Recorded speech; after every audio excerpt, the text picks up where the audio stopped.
そうですね、小さい頃から、作ったり描いたりは好きで、自然と、この世界に、足を踏み入れてる感じでしたね。大学の素材の実習がいろいろありまして、木、鉄、粘土、石、その中でも石の実習に関しては僕は全く苦もなく作れちゃったので、もしかしたらずっと石を使い続けるかなという予感はその時にして、そのままその通りに生きております。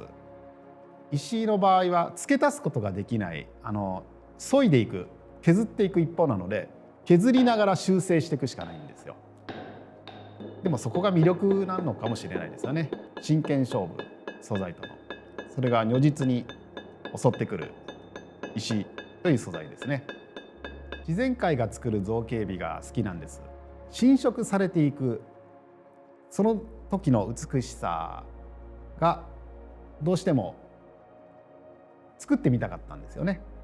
山を作り始めた当初の作品です。想像の山で、そして足していっています。海まで続いてもいいや、そういう思いで足していっております。上にも足しております。山のトップから麓までエネルギーを遠くへ遠くへ広く広げていかなければいけないという思いで作り続けましたかね。道具はすべて手作業の道具で作っています。限られた道具でどうやって挑もうか、どうやってフィニッシュをしようかという自分自身の挑戦なんですけども、なるべく不便な状況で石という硬い素材に挑んでおります。なかなかこんなことをしている人間はいないかなと思います。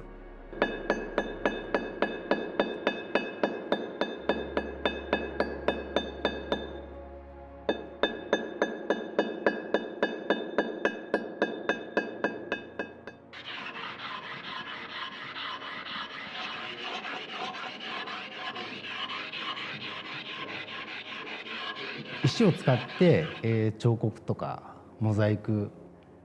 壁画、あとアクセサリー、指輪中心に作ってます。石の作品重たいのでギャラリーに入れることできないっていうのが多くありまして、アートイベントで野外展示みたいな身近にある何かを石にするっていうことをやってまして、たまたま高校時代に使ってたバットとボールとグローブあるので、これは一回作りたいなっていうことで、何ですかね、チャレンジですかね。それは石で作品作るっていう、こだわりになると思うんですけど、なんかのモチーフの本物に近づけるっていうのも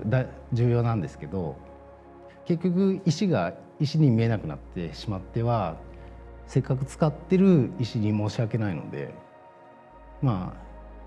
石っぽさは残さないといけないっていうことですかね。こだわりって言えば、石と石組み合わせるっていう作業をやってる人は少ないかもしれないですね。で色味変えたりとか、あと組み方も全然変えるので、石の色味を生かして、でそこに合ったように合った部分に組んでいくみたいな作品もいっぱい作ってますね。必要な色を必要なところに使うっていうことですね。大変ではあるんですけど、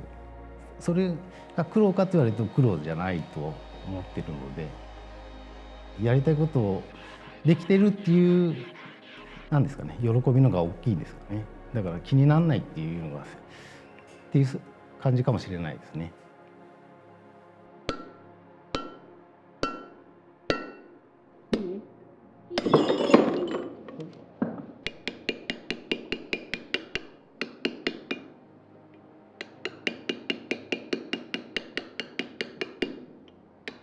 高校で、その美術の授業で、その彫刻というか立体の制作をする授業の時に、やっていくうちに結構その存在というか、なんかそういうものについて表現できるジャンルなんだなっていうふうに気づいて、これ面白いなと思って続けてるっていう感じですね。石で形を作った後になんかあえてその石の綺麗さというか表面をこう別の本当に塗料とかでその上から彩色してしまうっていうことをある時ちょっとやってみた時に、石の綺麗さというかものがパッと見えてくるよりもちょっとこう隠されてるというか、表面面がまず見えてきて、で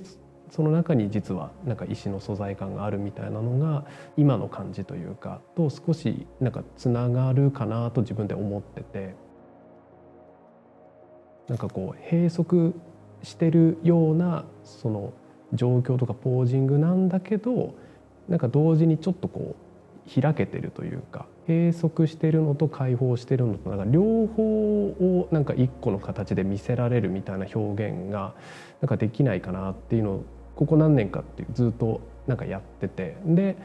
最初にこう作業し始めた時に